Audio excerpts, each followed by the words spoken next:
बिस्मिल्लाहिर्रहमानिर्रहीम अस्सलाम वालेकुम। न्यूज़ एनालिसिस लगातार अपनी वीडियोस में चाइना के ऊपर और चाइना के रिलेशंस भूटान के साथ, इंडिया के साथ, ताइवान के साथ और दूसरे कंट्रीज़ के साथ उसे कवर करता चला आ रहा है। आप अपनी पिछली वीडियो में हम आपको बता चुके हैं कि चाइना का अपने नेबर्स को हैरेस करने वाली पॉलिसी पे लगातार काम जारी है। इसी सिलसिले में ये वीडियो हमने बनाई है और हम इसमें एक्सप्लेन करेंगे कि किस तरीके से चाइना अपने नेबर्स से प्रेशर बनाता है और एडवर्स ऑक्यूपेशन की अपनी पॉलिसी को यूज़ करता है अपने नेबर्स से टेरिटरीज को गेन करने के लिए। एडवर्स ऑक्यूपेशन की पॉलिसी ये है कि किसी दूसरे की ज़मीन पे आप कब्ज़ा कर लीजिए, उसके बाद फिर आप मुकदमे लड़िए, केस लड़िए, हर जगह जाके बताइए कि जो ओनर है प्रॉपर्टी का वो ये प्रूव करे कि प्रॉपर्टी उसकी है। तो इंटरनेशनल प्रॉपर्टीज़ में, इंटरनेशनल बॉर्डर्स में इस चीज़ को प्रूव करना बहुत ही मुश्किल काम है और ये पॉलिसी पे चाइना लगातार काम कर रहा है। इसी पॉलिसी के तहत आपने देखा होगा कि चाइना लद्दाख में भी आगे बढ़ाया और अरुणाचल में भी और उत्तराखंड के अंदर भी और दूसरी जगहों पर भी चाइना एग्रेशन दिखा रहा है इंडिया के साथ जो उसका बॉर्डर लगता है उस पर। साथ में चाइना ने इसी तरह की पॉलिसी नेपाल के साथ में, भूटान के साथ भी इख्तियार की है। लेकिन नेपाल और भूटान इतने छोटे कंट्रीज़ हैं और वो इतना ज़्यादा डिपेंडेंट हैं बड़े कंट्रीज़ के ऊपर अपनी डिफरेंट नीड्स की वजह से, जैसे इकोनॉमिक नीड है या सप्लाई की नीड है। ये लैंड लॉक कंट्रीज़ हैं, इनके पास कोई रास्ता नहीं है कहीं से किसी सामान को मंगवाने का या अपने किसी भी चीज़ को बाहर भेजने का। इसके चारों तरफ इंडिया है या चाइना है, इसलिए या तो इंडिया के ऊपर डिपेंडेंट रहेंगे ये कंट्रीज़ या चाइना के ऊपर रहेंगे। क्योंकि चाइना की तरफ से पहले रास्ते वगैरह सही नहीं बने हुए थे, इसलिए इंडिया की तरफ नेपाल या भूटान बहुत डिपेंड कर रहे थे।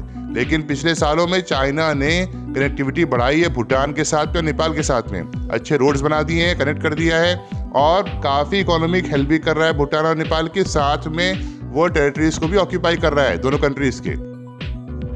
एक्सपर्ट्स के मुताबिक जो चाइना की ये स्ट्रेटजी है कि भूटान की टेरिटरी को ऑक्यूपाई कर रहा है या नेपाल की टेरिटरीज को ऑक्यूपाई कर रहा है, वो बेसिकली वो चाहता है कि कुछ दूसरी टेरिटरीज हैं जो इंडिया के साथ भूटान की या नेपाल की लगती हैं, वहाँ पर वो कब्जा करना चाहता है। लेकिन क्योंकि ये कंट्रीज़ वो ज़मीनें, वो इलाके इन्हें नहीं दे रहे हैं चाइना वालों को, क्योंकि इंडिया के साथ भी अपने रिलेशंस को बिगाड़ना नहीं चाहते हैं वो, तो इंडिया का बहुत फर्म इस पर रिएक्शन आएगा अगर भूटान ने डोकलम जैसी टेरिटरी को चाइना को कंसीड कर दिया।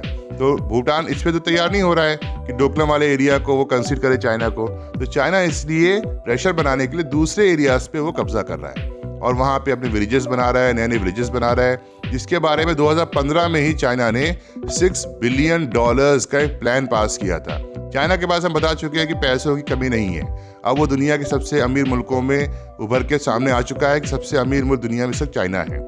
सबसे ज़्यादा उनके पास जो है वो रिजर्व्स हैं, 3200 बिलियन का रिजर्व फंड चाइना के पास बताया जा रहा है, जिसे कि 3.2 ट्रिलियन डॉलर्स भी कह सकते हैं। इतना पैसा, इतना रिजर्व फंड किसी के पास भी, किसी मुल्क के पास भी नहीं है। इवन सऊदी अरब और यूएई जो बड़े इन्वेस्टमेंट फंड्स लेके दुनिया में घूमते हैं, जो कि 600 से 800 बिलियन डॉलर्स का फंड उनके पास है, इतना बड़ा फंड उनके पास भी नहीं है। तो चाइना इस वक्त सबसे बड़ा, सबसे मालदार, सबसे ज़्यादा रिच मुल्क पूरी दुनिया का बन चुका है और इस अपनी पावर को, इकोनॉमिक पावर को यूज़ करता है कंट्रीज से प्रेशर बनाने के लिए। बेसिकली अगर देखा जाए तो वो कंट्रीज़ को ख़रीद ही लेता है, वहाँ की टेरिटरीज़ को, वहाँ के आइलैंड्स को वो एड के फॉर्म में उन्हें पैसा देकर या लोन के फॉर्म में पैसा देकर या इंफ्रास्ट्रक्चर बिल्डिंग के फॉर्म में पैसा देकर उन कंट्रीज़ की पॉलिसीज़ को भी डायरेक्ट करता है और वहाँ की टेरिटरीज़ को भी वो ले लेता है। और ये बेचारे गरीब मुल्क हैं, इनके पास पैसा नहीं है, इनके पास रिसोर्सेज नहीं है अपनी आवाम को खिलाने के लिए, अपनी कंट्री को चलाने के लिए, और इसलिए वो चाइना के इन पैसों को एड के फॉर्म में, लोन के फॉर्म में लेकर अपनी छोटी मोटी टेरिटरीज उन्हें देने में उन्हें ज़्यादा इश्काल नहीं होता है।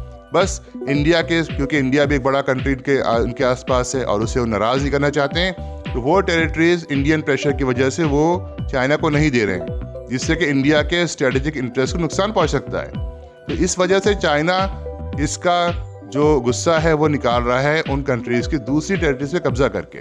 जो तिब्बत के साथ भूटान का बॉर्डर लगता है, उस एरिया के अंदर चाइना ने विलेजेस बनाए हैं, और विलेजेस ऐसे ऐसे नहीं, इसको वेल ऑफ विलेज कहा जा रहा है। बहुत अच्छे किस्म के विलेज, जिन विलेजेस के अंदर पावर हाउस भी लगा हुआ है, उसके अंदर लोग रहने भी लगे हैं और बहुत सारी मॉडर्न एमिनिटीज़ उसमें प्रोवाइड की गई, जो कि नॉर्मली बॉर्डर एरिया के विलेजेस में कोई कंट्री प्रोवाइड नहीं कर पाता है। लेकिन चाइना ने इसका ख़ास ख्याल रखा है कि बहुत ही अच्छे किस्म के हाई एंड विलेजेस, बहुत हाईली इक्विप्ड और टेक्नोलॉजिकल से लैस विलेजेस उन्होंने बनाए हैं। वो बेसिकली गांव क्या है, वो तो बहुत ही एडवांस किस्म की सेटलमेंट है, कहा जा रहा है उसे विलेज, लेकिन है वो बहुत एडवांस सेटलमेंट जहाँ पे मिलिट्री बेस भी है और सारी सहूलियात हैं ताकि मिलिट्री भी वहाँ रह सके और वहाँ के लोग भी आके चाइना के वहाँ पे रह सके।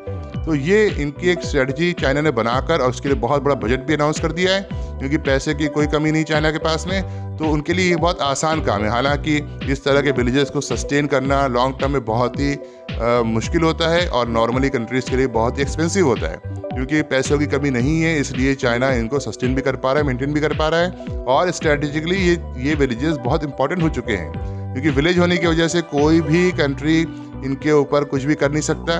और इसका डुअल यूज़ ये कर रहे हैं चाइना। इंडिया की मिलिट्री एस्टेब्लिशमेंट की तरफ से ऐसे बयानात भी आ चुके हैं, इसमें कहा गया है कि चाइना इन विलेजेस को डुअल यूज़ में यूज़ कर रहा है। मतलब ये लोग भी रहते हैं वहाँ पर और आर्मी के जो आर्मामेंट्स हैं या एम्यूनिशंस हैं उन्हें स्टोर करने के लिए भी इन्हीं विलेजेस का यूज़ चाइना कर रहा है।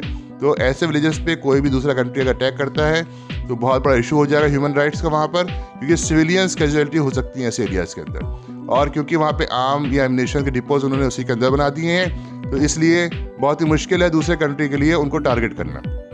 तो ये भी एक पॉलिसी चाइना की है कि अगर कोई कंट्री उनको टारगेट करता है तो वो पूरी दुनिया में शोर मचाएंगे कि साहब ह्यूमन राइट्स का वायलेशन हुआ, हमारे सिविलियंस को मार दिया इन्होंने। तो ये अजीब तरह की पॉलिसीज़ बना रहा है चाइना, एक तो एडवर्स ऑक्यूपेशन वाली और दूसरी जो है वो सिविलियन और मिलिट्री डुअल यूज़ में सेटलमेंट्स को यूज़ करना। नॉर्मली मिलिट्री इंफ्रास्ट्रक्चर को कंट्रीज अलग बनाते हैं, मिलिट्री बेसिस को अलग करते हैं और सेटलमेंट्स को अलग करते हैं, लेकिन चाइना ऐसा नहीं कर रहा है। चाइना जो बॉर्डर विलेजेस बना रहा है उसके साथ ही मिलिट्री बेस भी बना रहा है और घर बने हुए हैं, उन्हीं में गोडाउन बने हुए हैं जहाँ पे एम्यूनिशन भी स्टोर किए जा रहे हैं। तो किसी भी कंट्री के लिए डायरेक्टली उन एम्यूनिशन डिपो को टारगेट करना आसान काम नहीं है, क्योंकि इतनी प्रेसिजन से कोई भी अटैक करना बड़ा मुश्किल होता है। बहरहाल तो ये बहुत ही इंपॉर्टेंट डेवलपमेंट है कि बहुत सारे विलेजेस ना सिर्फ इंडियन बॉर्डर पे चाइना बना रहा है, बल्कि अभी ये डिस्प्यूट चल रहा है इंडिया के साथ में कि वो जो विलेजेस बनाए चाइना ने वो वाकई चाइना ने अपनी टेरिटरी बनाया है या वो इंडियन टेरिटरी बना दिया है। अभी तक जो स्टेटमेंट आया है इंडियन मिलिट्री एस्टेब्लिशमेंट की तरफ से, उसके मुताबिक अभी जो चाइना ने विलेज बनाया है वो चाइनीज़ टेरिटरी पर ही है। हालांकि बहुत सारे एक्सपर्ट्स ये कह रहे हैं कि चाइना ने इंडियन टेरिटरी पे विलेज बना दिया है, लेकिन इंडियन मिलिट्री उसको कॉन्टेस्ट ही नहीं कर रही है और अपने एरिया को, टेरिटरी को कंसीड कर दिया है। लेकिन इससे चाइना थमने वाला नहीं है, ना ऐसा नज़र आ रहा है कि चाइना रुक जाएगा। अगर ये कोई सोच रहा है कि अगर हम अपनी थोड़ी बहुत टेरिटरी कंसीड करके बॉर्डर पे चाइना को रोक दें वहाँ पर, तो यह बहुत ही फ्लॉड स्ट्रेटजी है। तो ऐसा क्यों इंडिया कर रहा है, इंडियन मिलिट्री एस्टेब्लिशमेंट ऐसा क्यों कर रही है, ये तो भाई डिफेंस एक्सपर्ट्स ही बता सकते हैं। बहरहाल अभी ये कंट्रोवर्शियल इशू है, अभी कोई क्लियर कट इसका जवाब किसी तरफ से नहीं आया, क्योंकि ऑफिशियल स्टेटमेंट इंडिया की तरफ से यही है कि हमने कोई भी टेरिटरी कंसीड नहीं की चाइना की तरफ से। तो इसी को भी माना जाएगा और जो भी राय इसके खिलाफ आ रही है उसको अभी आप तस्लीम नहीं कर सकते हैं। बहरहाल ये बात हमने बता दी, क्योंकि दोनों तरह के व्यू पॉइंट्स हम रखते हैं अपनी रिपोर्ट्स के अंदर, तो दोनों तरह की चीज़ें आपके सामने आ चुकी हैं। अब भूटान के अंदर जो टेरिटरीज कंटेस्ट कर रहा था चाइना, वो नॉर्दर्न भूटान में थी, नॉर्थ वेस्टर्न भूटान में थी या फिर वो वेस्टर्न भूटान में थी। लेकिन अब चाइना ने नया क्लेम किया है साउथ ईस्टर्न भूटान में साकटेंग का एक एरिया है जो कि बिल्कुल इंडियन बॉर्डर से लगता है। अभी तक जो चाइना चाह रहा था भूटान से, वो डोकलम का एरिया चाहता था कि वो इंडिया के अगेंस्ट उसे यूज़ करे और भूटान से वो लेना चाह रहा था, ताकि स्ट्रेटेजिकली जो सिलीगुड़ी कॉरिडोर का एरिया है वो चाइना के जद में आ जाए और इंडिया की पोजीशन वहाँ पे कमज़ोर हो जाएगी।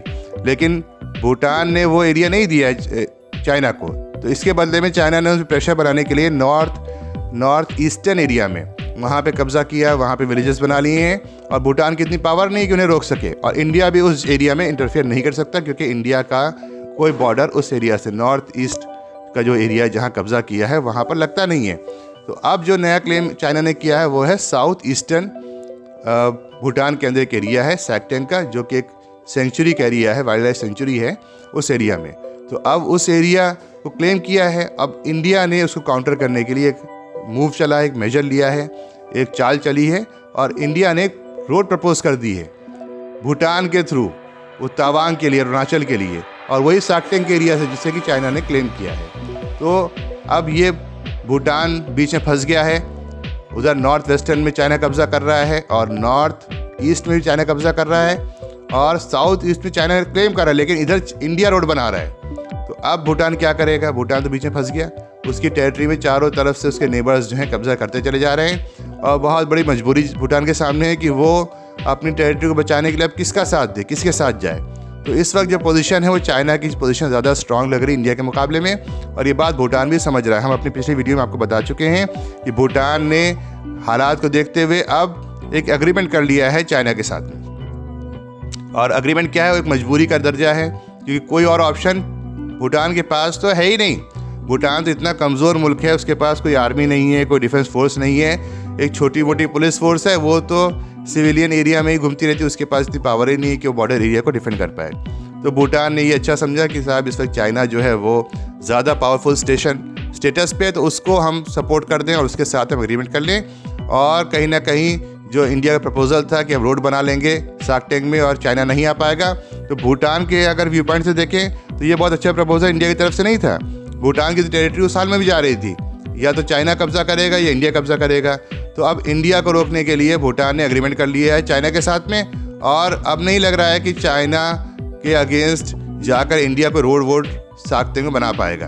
तो ये जो मेजर जो चाल चली थी इंडिया ने इन चाइना को काउंटर करने के लिए, वो इस चाइना भूटान एग्रीमेंट से फेल हो चुकी है। बहरहाल अब ये बहुत इंपॉर्टेंट और बहुत बड़ी डेवलपमेंट्स हो रही हैं, इसमें भूटान पिसता हुआ नज़र आ रहा है, और हो सकता है आने वाले दिनों में और भी हालात ख़राब हो जाए भूटान के लिए। अब भूटान के पास कोई चारा नहीं है, क्योंकि आपने अपना डिफेंस कभी बिल्ड नहीं किया, आज आप इसका खामियाजा भुगतेंगे।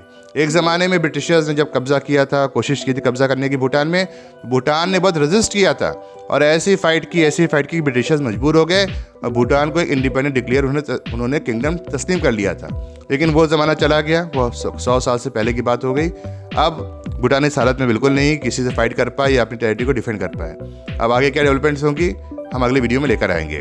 इस वीडियो में बस इतना ही। हम हाजिर होंगे और डेवलपमेंट्स लेके और इंटरेस्टिंग एनालिसिस लेके अपनी अगली वीडियो में। अगर ये वीडियो आपको अच्छी लगी तो इसे लाइक करें, चैनल को सब्सक्राइब करें और बेल आइकन पर ज़रूर क्लिक करें, ताकि आने वाली वीडियोस की अपडेट्स आप तक पहुंचती रहें। अस्सलाम वालेकुम।